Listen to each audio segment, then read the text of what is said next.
All right, welcome back in, you guys. We got One Piece, chapter 1121. Brief spoilers here with us today, and we are here to go through them.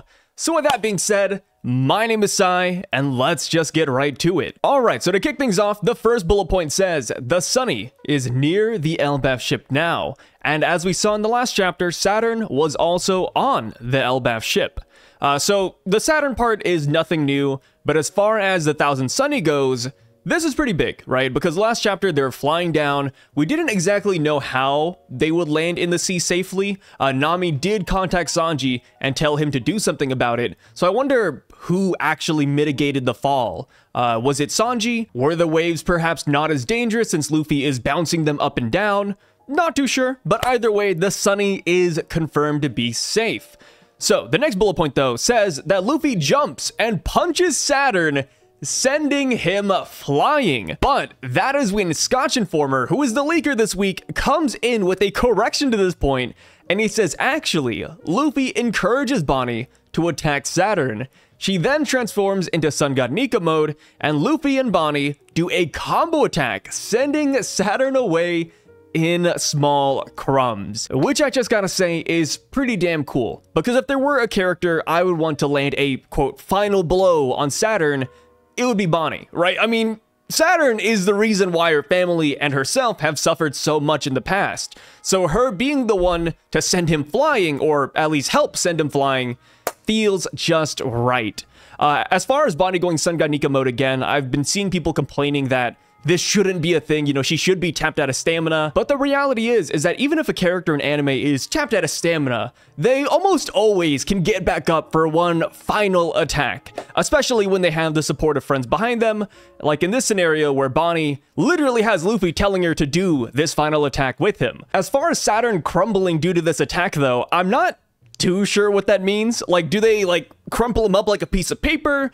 Do they simply hit him so hard that he starts melting? I don't know, you know, like I want to see what the crumbling effect actually looks like, but I digress. On to the next bullet point, and it says that we see reactions from Vivi, Shirahoshi, and Judge. Kind of an odd pair up, right? So for Vivi, you know, it makes sense because she is related to Queen Lily. So yeah, her reaction, I think, is pretty warranted.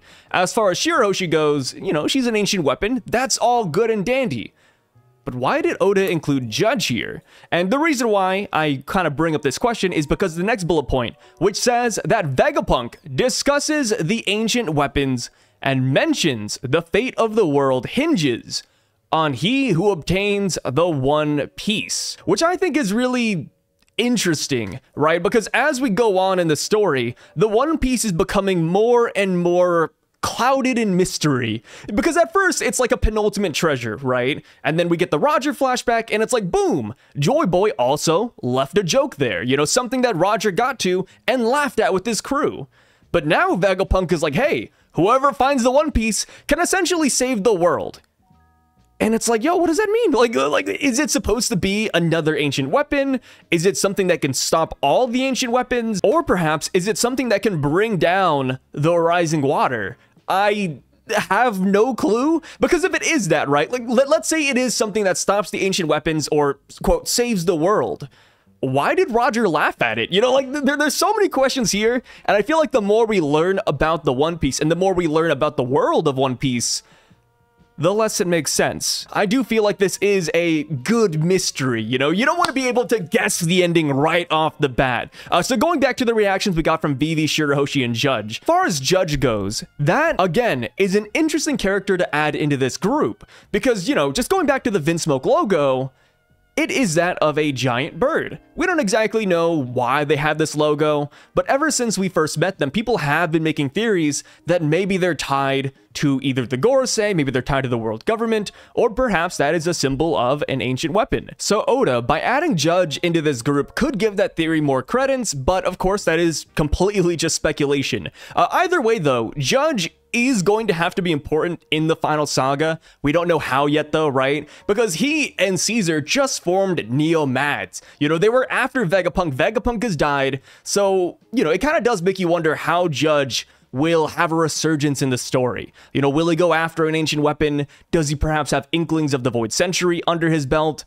we have no clue. But I do think I'd have a better clue if I had a nice, big, healthy brain. Which is why I am thankful for the sponsor of today's video, Brilliant. Brilliant is a truly fascinating platform that I've come to appreciate throughout using over the last few weeks.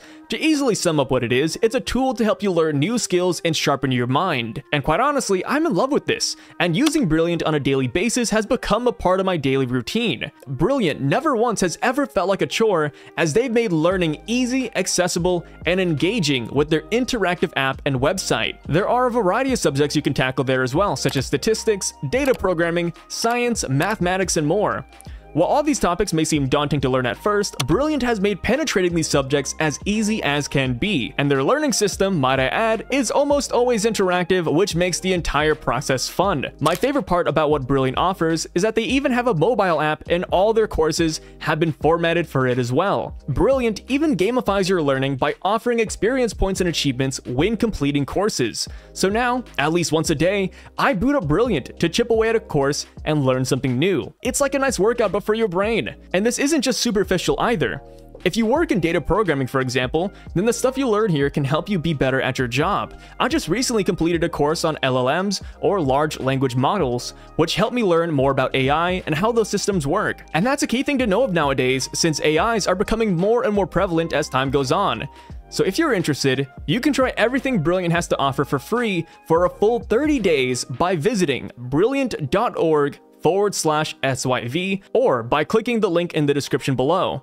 You'll also get 20% off an annual premium subscription if you click that link. That is brilliant.org/SYV.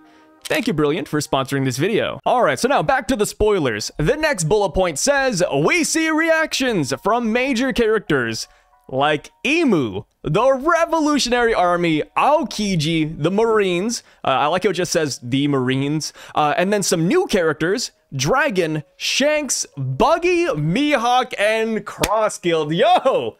This is stacked. See, this is what people wanted from Reaction Piece, you know, forget Leo, you know, forget Rebecca, Shirahoshi, and Vivi. Give us these guys. So, first up, Emu. I guarantee it, I would bet the house that Emu is going to be silhouetted and they're going to hit us with a ... I mean, it is as simple as pie.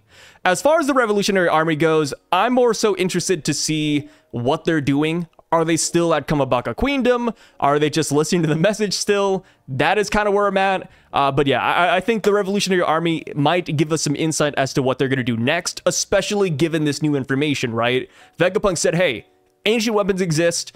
Whoever finds the One Piece can save the world. I wonder if Dragon and the Revs are going to say, okay, well, if that's the case, let's go find the road poneglyphs, you know, let's go find an ancient weapon. I am also curious to see how the Revs are going to respond to all this new info. As far as Aokiji goes, you know, if there was a time to leave the Marines, I think Aokiji picked one of the best times, because they are going to be scrambling left and right. Aokiji is an interesting one, though, because, of course, he is with a frozen Garp, so I wonder if he's going to get some insight from him. I wonder if he maybe knew this was going to happen, because, you know, just going back to Akainu for a second, Akainu kind of had a general gist about ancient weapons and the world sinking, right? Akainu kind of made it seem like he knew something about this. So since Aokiji was a Fleet Admiral candidate, I wonder if he also had some knowledge about this as well. The next thing we get is Marines. So, like I said, they just say the Marines. It could be somebody, it could be nobody. I'm just going to ignore that one for now. But the next thing we get is kind of interesting. So, like I said, the leakers say we get some new characters. Who? You know, like, okay, we're in the final saga, brother. Like, who are we getting that is new in the story? I feel like it's either going to be giants or maybe holy knights, because when it comes to the giants of Elbaf, we actually don't know too much about the people who live there, right? We only know about the pirate side of it. You know, we know Saul, who was a marine. We know Dori, Brogy, Oimo, and Kashi, and Haruden. Outside of that, it's like, okay, what about Prince Loki? What about the king of Elbaf or the queen of Elbaf? We have no clue, so it could be them. But of course, if I had to pick a side, I am leaning more towards Holy Knights, because there are at least 9 of those guys, and we only know about one of them, and that's the leader, Garling. So if there were a time for Oda to introduce Holy Knights, I do think it would be right here and right now. So next character, Dragon. Just like Emu, I think he's going to hit us with the ... Maybe he says, hey, let's go find the One Piece, but we'll see about that. Shanks, this is a big one. I mean, you know, coming off the heels of episode 11-12, Shanks is looking pretty damn good. But yeah, I don't think anything should change with Shanks, right? Shanks already declared that he wanted to find the One Piece. I guess the only way this could get mixed up is that if maybe he brings back in Roger's egg. Because for the longest time now, people have been looking at Roger's egg and said, oh, you know, maybe that's an ancient weapon. Maybe that's like an anti-Uranus weapon. We're not too sure what the hell was going on with that. So maybe Shanks will bring it up in conversation. But yeah, seeing Shanks is always a good day. Next up, we have Cross Guild. You know, we got Buggy, Mihawk, and just Cross Guild in general. And Buggy, just like Shanks, knows about Roger's egg, so maybe he has extra insight for us. But also, I'm curious to see how Buggy's adventure is going, because we haven't seen this guy in quite some time. And last we saw, he did want to go after the One Piece, right? So has he made any progress in that journey? Because he has to go to Zou, he has to go to Whole Cake Island, he has to go to Wano, and he has to find the man with burn scars. I do think that Buggy will not find a lot of resistance for 3 out of 4 of those poneglyphs, so I wouldn't be surprised if he has a couple under his belt. But of course, we do have to keep in mind that we got the Buggy One Piece declaration in lieu with Egghead Island, so there is a good chance that he is still at home base. But then again, you know, last we saw, he also did just get the Big Top Blaster. So maybe after he said that, he jumped right aboard a ship and they just took off. Because, you know, going back to the last character we saw from Cross Guild, which was Crocodile, you know, Oda made sure to silhouette his background. And Oda doesn't always do that. Usually when he does, it's a white background. But when he saw Crocodile, he made that black, dude. So maybe they are somewhere notable. As far as Mihawk goes, you know, I guess just same thing with Buggy and Crocodile. Like, where is he? What is he doing? But yeah, that is all I got for the reactions. I think this is a very solid reaction piece, you know. We're not wasting too much time with fodder characters, even though I do love them. I do really enjoy seeing the big guns of the world all in one chapter. And when you really look at this, these are characters that will shape the future of One Piece, you know, one way or another. These are all people who are after the 4 road poneglyphs. So now, on to the next bullet point and the final one. And this is a doozy, you know, this is something I'm personally really excited about.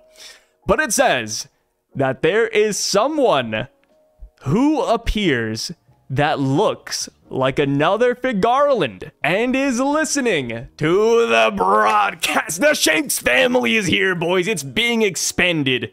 So, you know, the reason why they think it's a Garland, yeah, I'm gonna read what PewPee says here. He says that, in my opinion, he gives off the same vibes as Shanks LOL, and that is all. And then Scotch Informer, another leaker, comes in and he also adds that for the mysterious character, it's a silhouette and is probably the guy with burn scars or Shanks' twin. So he kind of, you know, tosses it up in the air. All we have is a silhouette, but this silhouette makes multiple people thinks that they are related to Shanks, which is crazy. You know, like, how do we get that correlation? Is it the hair? Is it the clothing? You know, is it the sword, maybe? I don't know. I don't know. But here's the thing. The Shanks brother theory is something that has been around ever since Marineford. So I don't know how many of you guys remember it, but there was an interview back in the day where somebody asked Oda if Shanks has a twin brother. And Oda, instead of saying yes or no or maybe so, Oda answered his question, but for the interview, they had to cut it out. You know, like, it was so odd. So it always made people wonder if he did have a brother and Oda just never wanted to say yes or no. You know, he wanted to keep people guessing. He wanted to drop a little hint right there. So yeah, I wouldn't be surprised if Shanks does have a brother, twin brother, and this is them coming back into play right now. And the reason why I think this is pretty viable too is because when you think about Garling up at Marie Joie, he needs somebody to carry on his legacy, right? I mean, just straight up. Like, Shanks, yes, that's his son, or, you know, he's related to him. But the thing is, Shanks is a pirate. He's a lowly pirate. He's hanging around with humans and the riffraff. He's not exactly a true celestial dragon, right? He's not up there chilling at Marie Joie. So I honestly wouldn't be super shocked if Garling said, hey, you know, I need a son. I need somebody to carry on this legacy. Boom, baby Garling, or, you know, boom, brother of Shanks. So yeah, I think that makes a lot of sense. And with the Holy Knights too, I feel like this solves a problem that was posed back when we got the God Valley flashback. Because back then, we saw a couple of Holy Knights. But the thing is, are they the same Holy Knights of today, of the present day? Because this is 40 years later, right? We saw what time has done to Garling. He's already an old man. Are we supposed to expect the same out of the other Holy Knights? Are we about to fight a retirement home of senior citizens?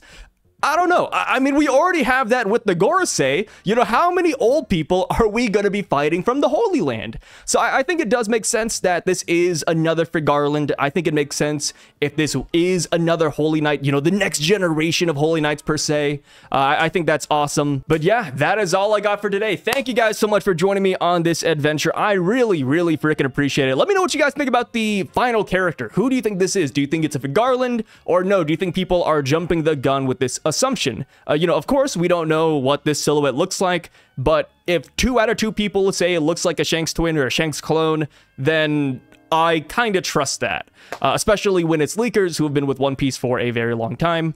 Outside of that, though, reaction piece. Who is your favorite character that is showing up in that segment? Let me know down below. And one last thing to end off on, too, is that Pew Piece and, of course, the other leaker, Scotch Informer, say that this chapter is actually really, really good, and that you shouldn't base your opinion off of the brief spoilers. Obviously, right? We should never, never, never jump the gun when it comes to our opinions on chapters until you taste the full meal. But yes, with that being said, thank you guys so much for stopping by. Again, I really freaking appreciate it. And thank you, Brilliant, for sponsoring today's video. Please go check out Brilliant. I think it's a really fun app. And I've said it before and I'll say it again. I never take a sponsor from something I personally don't use. And Brilliant has been a lot of fun to use on the side. But yes, I'll catch you guys tomorrow. Signing out.